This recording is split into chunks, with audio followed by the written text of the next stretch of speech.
আসসালামু আলাইকুম। সবাই কেমন আছেন?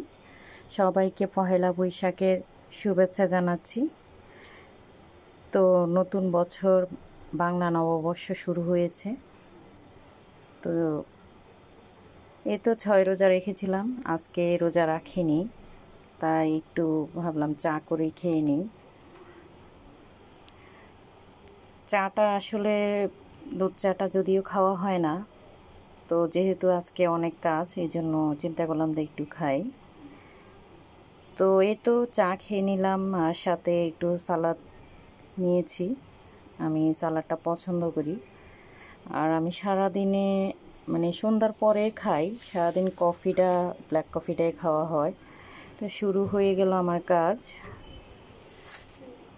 তো এখানে আমি প্রথমে খিচুড়িটা রান্না করে নিলাম, কারণ সাহেব বলেছে খিচুড়ি রান্না করতে।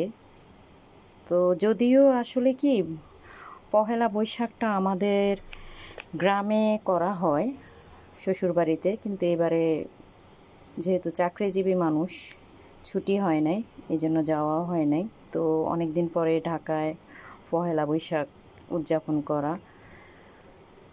তো এই তো সকাল দূরের চেষ্টা চলছে। তো খিচুড়িটা রান্না করছি, এর ফাঁকে আরেকটা কথা বলি।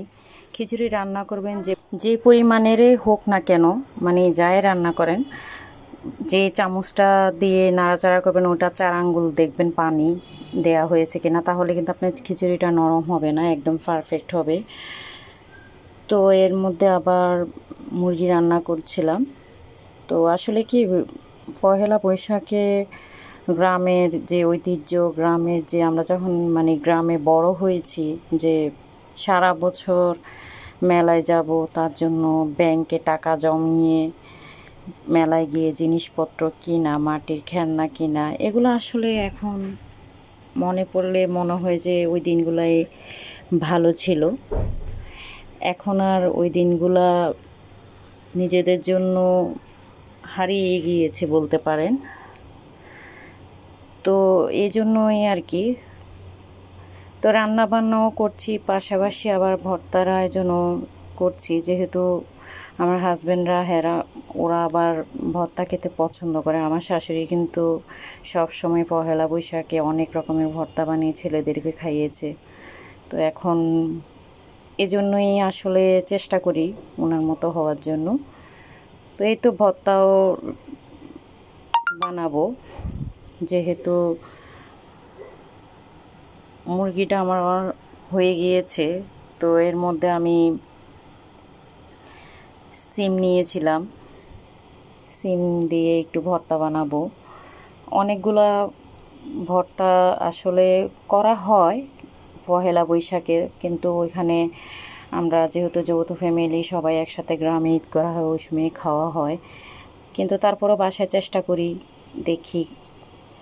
খাওয়া হয় বলতে কি আমরা দুজনেই খাই, বাচ্চারা তো আর ভর্তা খায় না, তারপরও চেষ্টা যে বানাই, যেহেতু পছন্দ করে। আর পহেলা বৈশাখে ভর্তা খাবে না তা কি হয় নাকি? পান্তা ইলিশটা আর করা হয় নাই, যে ভর্তা বানাচ্ছিলাম।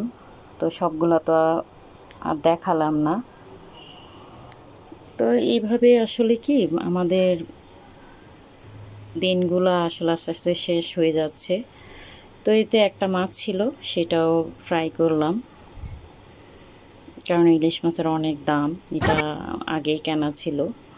তো এই তো ভর্তা বানিয়ে ফেললাম 5 রকমের: আলু ভর্তা, সিম ভর্তা, ডিম ভর্তা, শুটকির ভর্তা, লোটটা শুটকি, সেপা শুটকির ভর্তা, সাথে মুরগির মাংস নিয়ে নিলাম।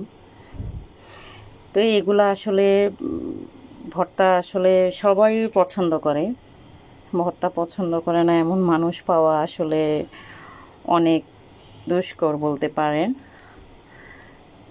তো নিজেও পছন্দ করি, আর ভর্তা খেতে কার না ভালো লাগে।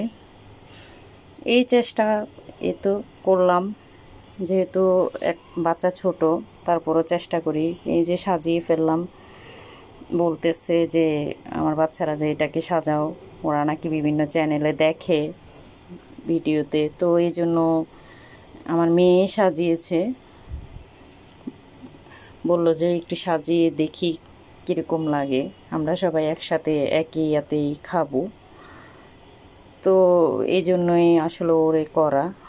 তো বাধা দিই না কোনো কিছুতে বাচ্চাদেরকে, কারণ ওরা আসলে শিখবে, আমাদের কাছ থেকে শিখবে। ভালো শিক্ষাটা যদি ছোট থেকে বাচ্চাদেরকে না দেয়া হয় তাহলে বড় হলে কিন্তু আর ওটা আর কাজে আসে না। যাই হোক, ভর্তার পর্ব শেষ, এরপরে ঘোরাঘুরি করতে যাবে বাচ্চারা তার বাবার স্কুলে গিয়েছে। ছোট মেয়ে সকাল থেকে মানে বড় বোন যেহেতু লাল সাদা পয়লা বৈশাখের ড্রেস পরেছে, সে তো আর অত কিছু বুঝে না, কিন্তু ড্রেস পরবে, নতুন ড্রেস, এটা তার বোনকে দেখছে। তো বোনও অনেক হ্যাপি। অন্য সময় গ্রামে করে, তো যেহেতু শহরে চাই না মনটা ছোট হোক, এভাবে আসলে করা। তো এই বের হলাম বাচ্চাদেরকে নিয়ে বিকেলবেলা। ছোট মেয়ে অনেক খুশি তার বাবা সহ। এর মধ্যে আবার বাবা মেয়ে ফটোশ্যুট চলছে, ছবি তুলবে, ফুল দেখে ফুল নিবে। মেয়েকে আবার বলতেছে ছবি তুলে দিতে ফুলের, সে ছবি নিবে, তো বাবাও নিচ্ছে। আসলে কি শৈশবগুলো আস্তে আস্তে আমাদের কাছ থেকে হারিয়ে গেছে, বাট ওদেরটা তো শুরু। তো এর মধ্যে রাস্তার মেলা বসছে, ওখানে সে খেলনা নেবে, খেলনা দেখে তার খেলনা পছন্দ হয়েছে। আসলে ওদের মাধ্যমে কিন্তু আমাদের শৈশবটাকে আবার ঘুরে দেখা, ওদের শৈশবের সাথে নিজের শৈশবগুলা মানে মাঝে মধ্যে মনে হয় যে মিলে যাচ্ছে। এরকম আমরাও করেছি, বাবা নিয়ে গেছে মেলায় বিভিন্ন ধরনের খেলনা, পুতুল, তারপরে হচ্ছে চিড়ার মোয়া, বাতাসা, এগুলো কিন্তু আমরাও খেয়েছি। যেটাই দেখতো ওই সময়, কি যেটাই দেখতাম ওইটাই ভালো লাগতো, কিনে দেওয়ার জন্য বাবার সাথে বায়না করতাম। আমার ভাই, আমার বোন, ওনারাই নিয়ে যেত, ভাইয়া নিয়ে যেত, আপু নিয়ে যেত। টাকা থাকুক আর না থাকুক এটা কিনে দিতেই হবে, এরকম একটাই সবসময় থাকতো।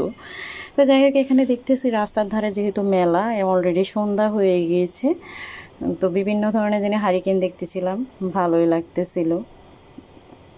যদিও একটা হারিকেন 600 টাকা বলছে। এর মধ্যে আবার পাতিলের যে ইয়াগুলা, খেলনাগুলা, হাঁড়ি পাতিল, এগুলোও নিবে, ওরা বাবাকে বলতেছে। তো আবার তাল পাখা, বাতাস কেমন দেখতেছিলাম। আসলে মেলায় এইসব জিনিসপত্র মেলাতে দেখা যায়, এছাড়া কিন্তু এগুলো আমরা সচরাচর তেমন একটা চোখে পড়ে না। আর মেলা মানেই হচ্ছে নানান ধরনের জিনিসপত্র, বাহারি ধরনের, এই আর কি। তো এগুলা নিয়ে আসলে আমাদের জীবনে এগিয়ে চলা, জীবনের সামনের এই যে যত গ্লানি বলেন, যত সব বাধা বিপত্তি, সব পুরনো সব স্মৃতিকে পিছনে ফেলে নতুন করে সামনে এগিয়ে চলা। তো তো এখানে অনেক মাটির জিনিসপত্র দেখলাম, দেখে ভালোই লাগতেছিল। আমরা যারা গৃহিণীরা এগুলো দেখলে তো চোখ আটকে যাবে, এটাই স্বাভাবিক। ভালোই লাগতেছিল, যদিও দামটা রিজনেবলও আছে, আবার কি একটু বেশিও। আবার গাছও দেখতেছি, যেহেতু রাস্তার ধারে অনেক ধরনের জিনিসপত্রই উঠেছে। তারপরে গাছ দেখলে কার না ভালো লাগে, আমার বিশেষ করে খুব ভালো লাগে গাছ। আবার দেখতেছি একটা খালা জুয়েলারি বানিয়ে বিক্রি করছেন বলতেছেন। তো আবার কিছু পাপোশ দেখলাম, খুবই সুন্দর, কিন্তু দামটা অনেক বেশি, আমার জন্য বেশি। কিন্তু পাপোশগুলো দেখতে অনেক ভালো লাগতেছিল। তো আমরা আসলে যারা ধরেন একটু বেড়াতে যাই, ওভাবে তো আর হয় না, বিশেষ দিনগুলোতে হয়তো বের হওয়া হয় বাচ্চাদের জন্যই, এখন নিজেদের জন্য না। আসলে কি আমাদের এগুলো আস্তে আস্তে কেমন যেন হারিয়ে যাচ্ছে। যাই হোক, দোয়া করি বাচ্চাদের ভবিষ্যৎটা সুন্দর হোক, আপনারাও দোয়া করবেন। এই তো 1432 শুরু, বাংলা নববর্ষ। তো এইভাবে আসলে আমাদের দিনগুলো, আপনাদের দিনগুলো, সবার দিনগুলো সুন্দর হোক, এটাই সবসময় শুভকামনা এবং দোয়া করি, আপনারাও করবেন। তো আমার এই চ্যানেলটাকে আপনাদের যদি ভালো লাগে এতটুকু, যদি আমার ইয়াগুলো আপনাদের পছন্দ হয় তাহলে আমার চ্যানেলটাকে আপনারা একটা করে লাইক দিয়ে যাবেন, আর একটা কমেন্ট করবেন, আর সাবস্ক্রাইব করতে ভুলবেন না। আর পাশে আছেন যারা, তাদেরকে অসংখ্য ধন্যবাদ। আপনাদের অনুপ্রেরণায় কিন্তু আমাদের সামনের পথগুলা চলা। তো এটা আসলে না বলেই পারছি না। যারা যারা এই পর্যন্ত সাবস্ক্রাইব করেছেন, যেসব আপুরা ভাইয়ারা মানে পাড়াভূতি, সবাইকে অসংখ্য ধন্যবাদ। ভালো থাকবেন, সুস্থ থাকবেন। Thank you.